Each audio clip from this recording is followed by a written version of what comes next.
Ladies and gentlemen, it is a genuine delight and privilege to be with you this evening, to be welcomed into each of your homes for this launch of the virtual set of Ismaili Center lectures. I'm joining you from my home here in Ottawa, where we have been physically distancing, like I think many of you have been for now several weeks. This is the traditional territory of the Algonquin people, and just meters from where I'm sitting here, there are three rivers that come together, and the Algonquin for centuries have been coming together at this place called Ottawa, where the three rivers meet in a spirit of exchange of goods and services, for certainly, but also of relationships and critically of ideas. And so it's a very special privilege to be continuing that centuries-old Canadian tradition of exchanging ideas and relationships, even as we do so more virtually than perhaps was ever before possible. It's also, of course, a privilege to be asked to speak on the world post-crisis, looking past this COVID crisis. I do so with some, of course, anxiety, because we are at a moment which is highly unusual, almost unprecedented probably, and where any glance to the future is likely to have a very tentative flavor to it, as we still learn about the situation we're confronting and as it evolves very, very quickly. I'm finally very privileged to be joining you because I finally have a chance to put on a tie after several weeks of not wearing one. My undistinguished but well-used tie collection has been languishing at the bottom of my closet, and this one at least is very happy to have been released from quarantine, at least for tonight's important event. Ladies and gentlemen, human civilization has known crisis from the beginning of history. It is no stranger to crisis. Empires rise and empires fall. But just as crisis is a fact of human history, so, of course, is resilience. The ability of human communities to bounce back, and often to bounce back even better. But of course, resilience itself is not inevitable. It doesn't happen as a matter of automatic lockstep process. Again and again, I think what we've learned is that resilience in the face of crisis is a choice. It must be embraced. And one of our great challenges at this crisis in history is to understand what are the choices we confront, and what are the choices open and available to us to choose resilience. The power of that choice was powerfully recounted by His Highness the Aga Khan when he spoke at the gold medal ceremony of the Royal Architectural Institute of Canada here in Ottawa in 2013. He chose that moment, that occasion of receiving the gold medal from the Royal Architectural Institute of Canada, to reflect a little bit on some of the choices in the architectural efforts he had initiated globally. And he spoke specially about Canada. And I want to read an excerpt about the way in which His Highness framed response to crisis. He talked about the arrival of the Ismailis in Canada in the 1970s. He says the story goes back to 1972, when the then president of Uganda, Marshal Idi Amin, expelled all the Asians from Uganda, no matter what their faith, their citizenship, or position in society. He said many thousands left Uganda in a matter of days. Most took nothing more with them than their brains and the languages they spoke. He called it one of the ugliest experiences of ethnic cleansing in those times. He said that the leaders of the Ismaili communities in the UK and Canada consulted with one another and with me as to how to respond to this forced migration. There was unanimity that wherever we would settle, we would never become a demotivated, marginalized minority. and that we would instead demonstrate the will and the capacity to rebuild our future. He carried on to say that as they thought about building new spaces, new Ismaili centers, he said that he committed at that moment with the leaders of the community that these new buildings would be symbols of new hope, replacing past pain. This is an extraordinary example of the way in which a community, and indeed all communities, can confront even very, very difficult moments of crisis and of difficulty with a sense of optimism and hope for the future. One of the things I've learned in my time over the last several years with the Aga Khan Development Network system is that an important approach to dealing with crisis situations wherever they erupt in the world is to respond to them with a certain bifocal vision, with one of our eyes and one of our lenses looking very squarely and with a focused way on responding to the urgent needs that we are confronting today. But with the other eye and with our other lens, looking even now past the crisis, so that we are able to look to the future and establish the mechanisms and the ingredients for how we might build post-crisis, even during the crisis.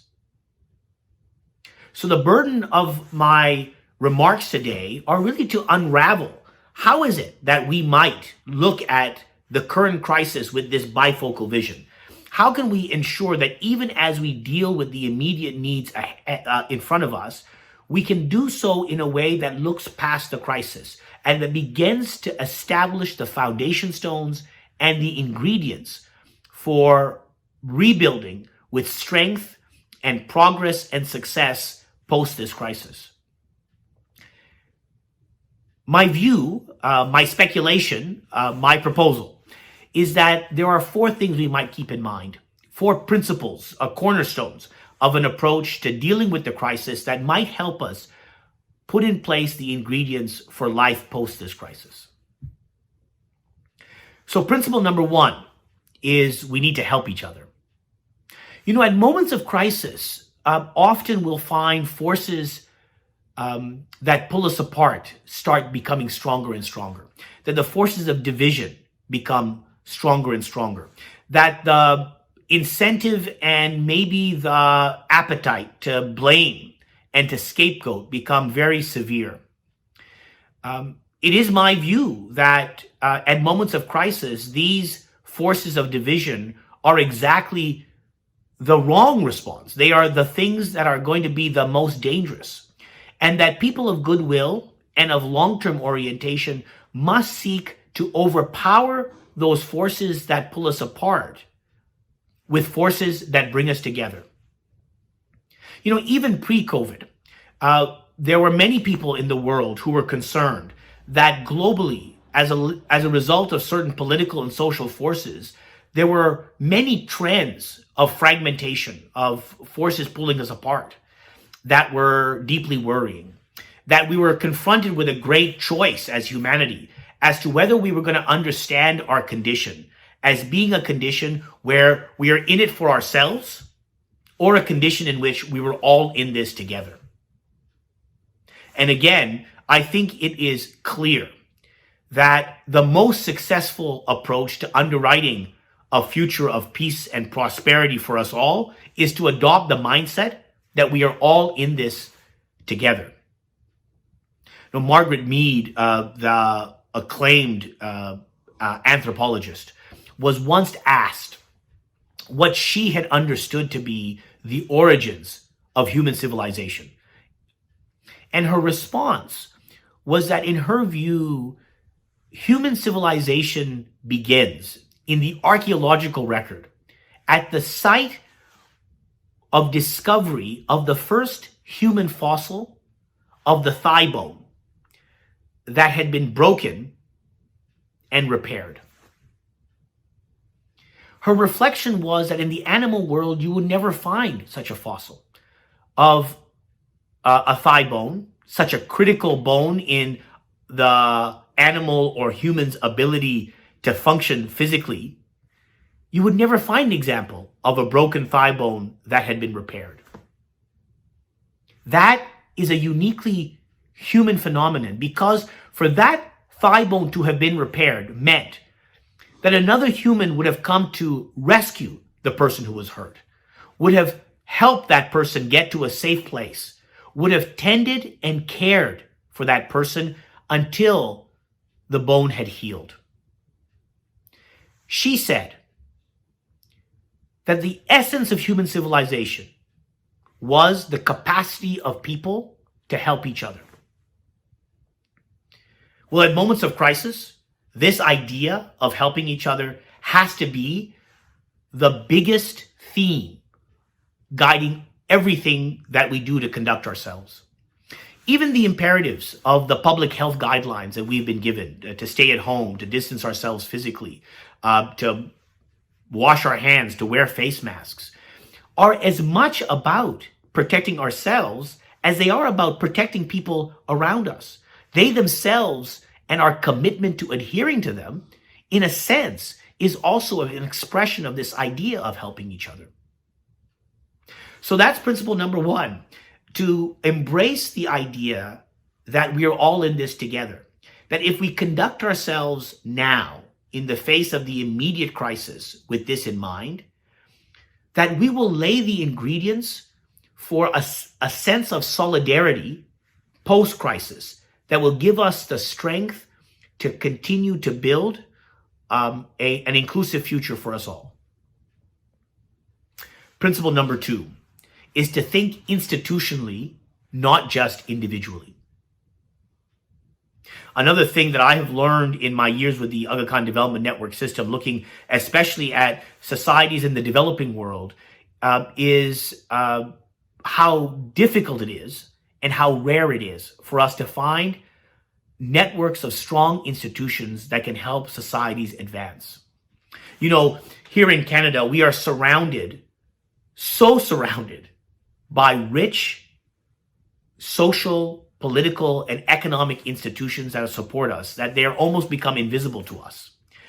But let us never forget that our network of schools and hospitals and universities and governance institutions, from City Hall all the way to the national government and everything in between, even the critical institutions of the private sector, banks and financial institutions, that thick network of institutions are the ingredients that allow us to both advance in our everyday life, but also that come together to create a safety net at moments of crisis.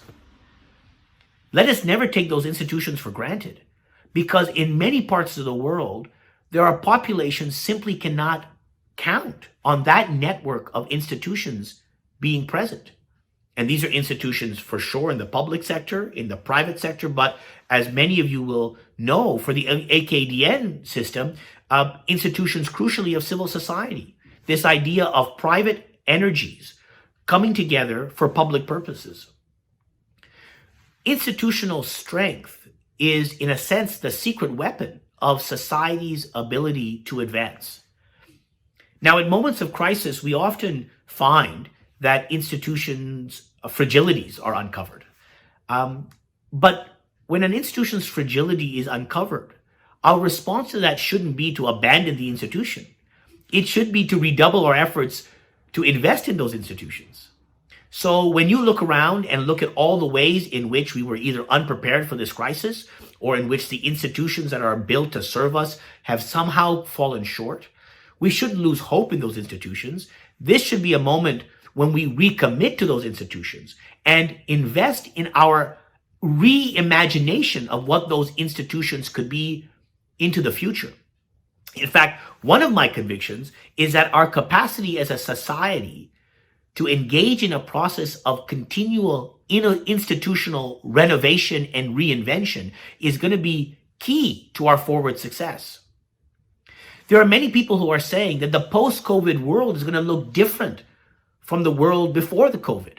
And therefore, we're going to need different kinds of capacities in our institutions, maybe even whole new institutions, to be able to cope with the challenges and difficulties and opportunities that are going to be presented to us in the future.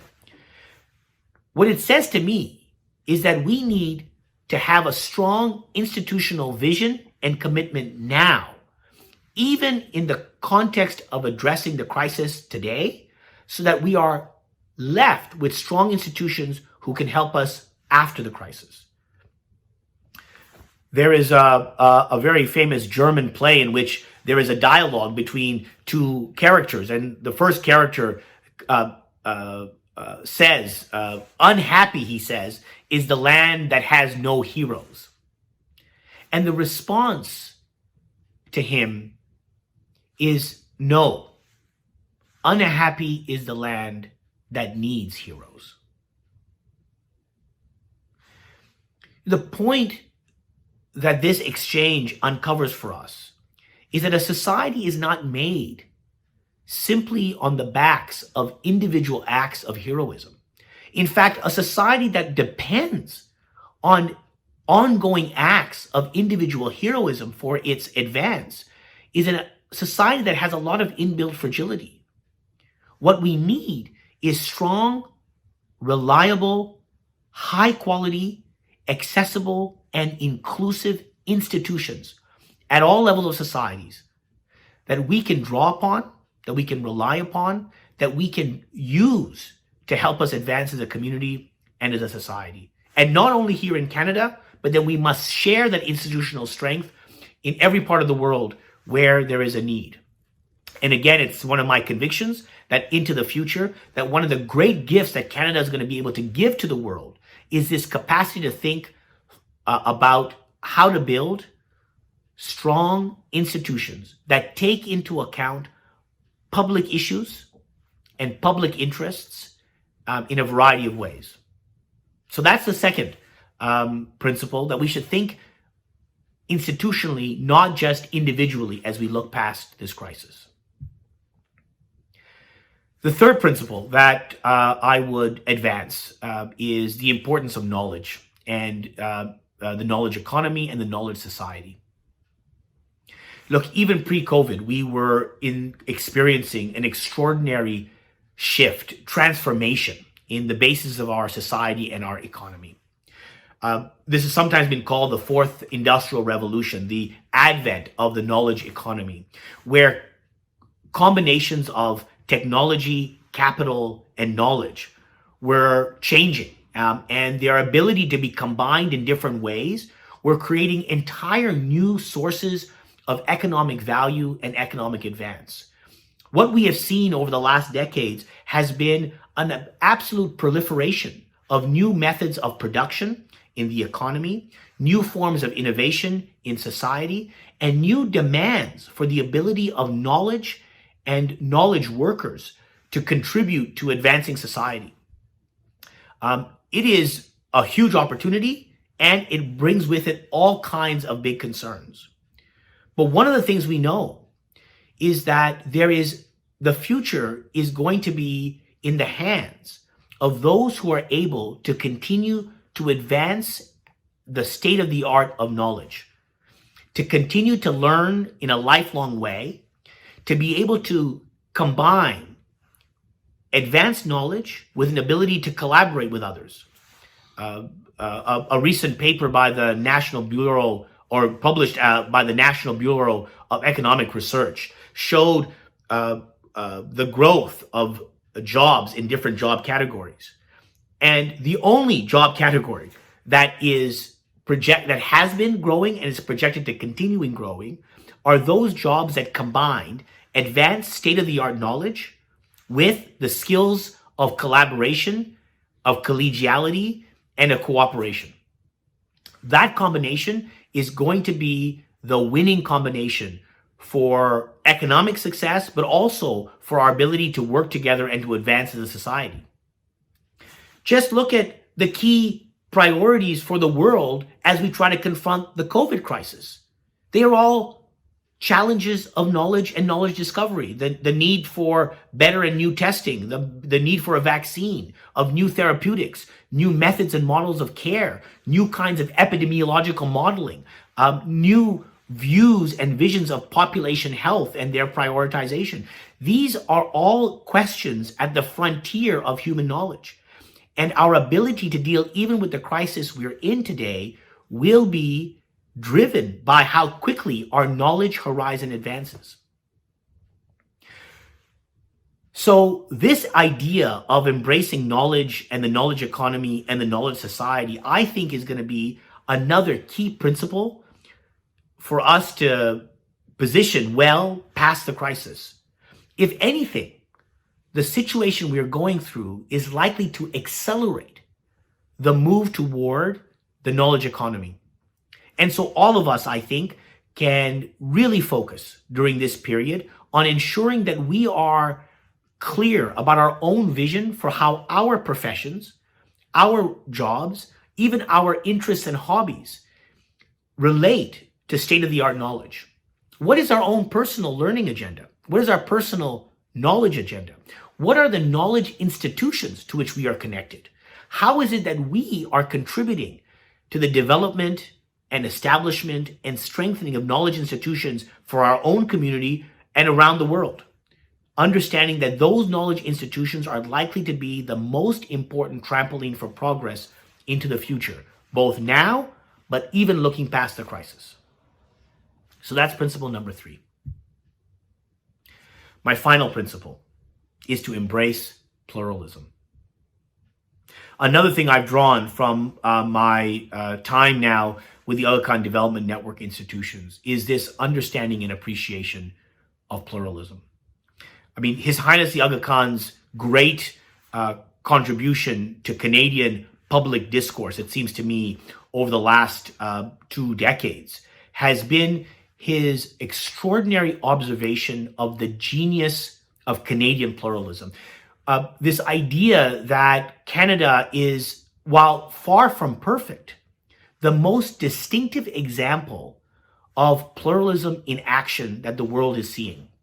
This ability to make difference work, to make people of radically different worldviews and cultures and origins come together in a community of peace and prosperity is an extraordinary thing in human culture and human history, and something that I think Canadians, in a sense, can be very proud of, but not something we can be smug about.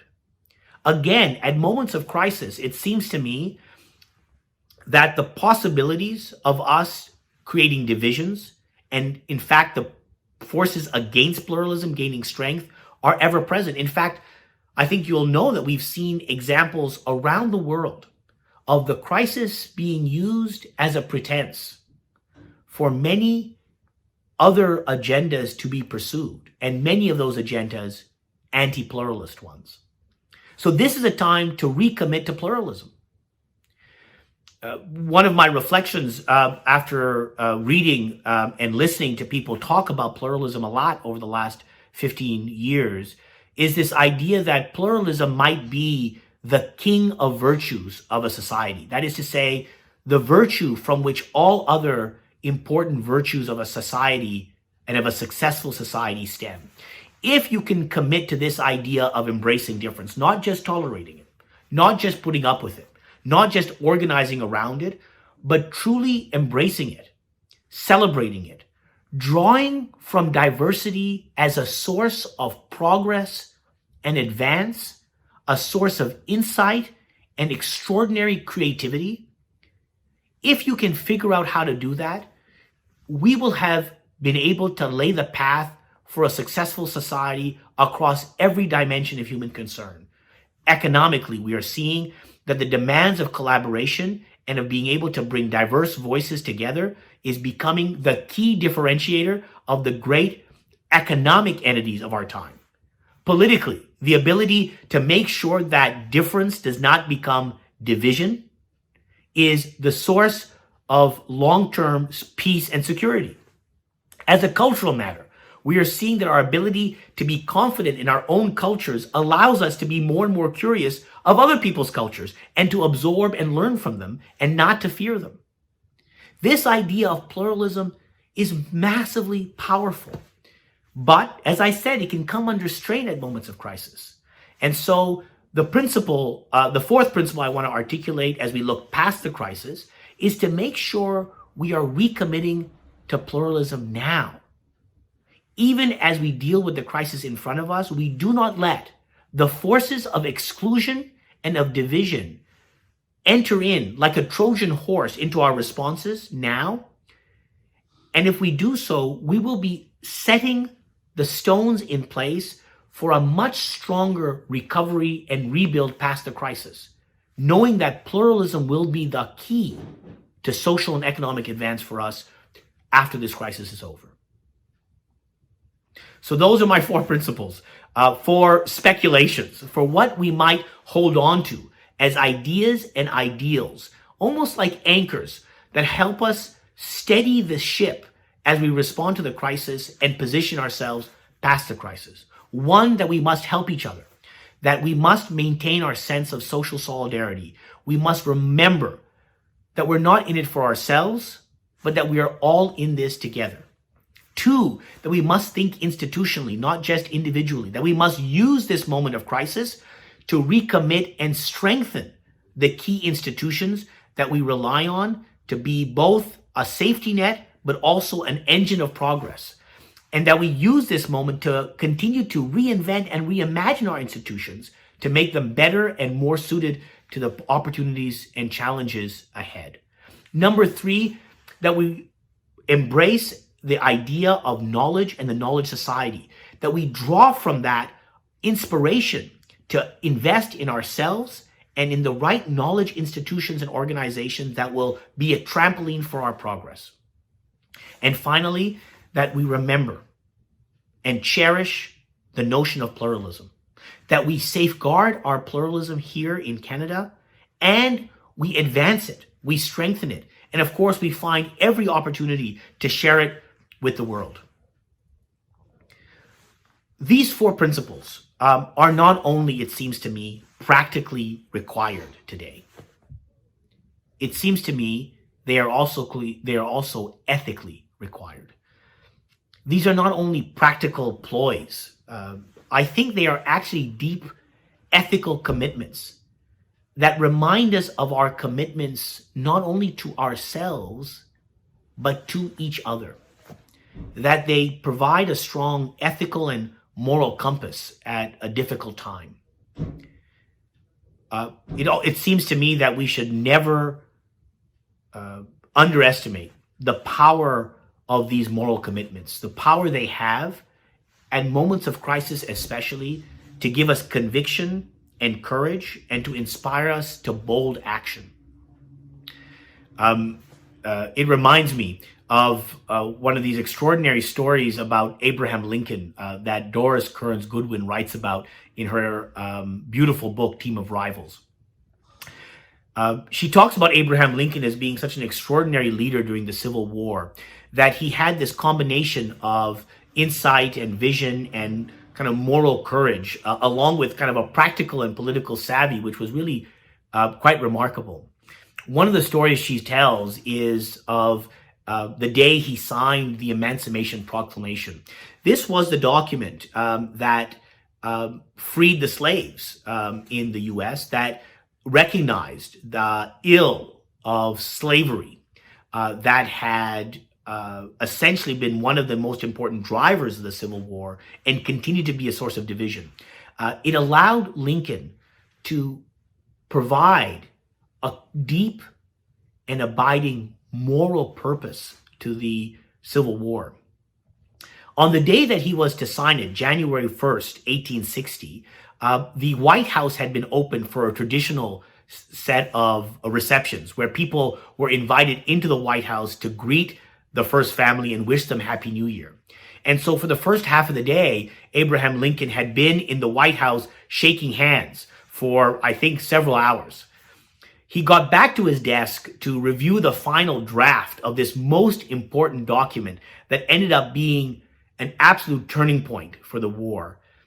And that document was in front of him, and he reviewed it finally, and he realized the extraordinary moral import that he was about to lend to the war effort.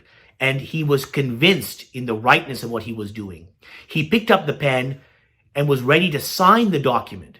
But just as his pen was about to hit the paper, he noticed in his hand a quiver.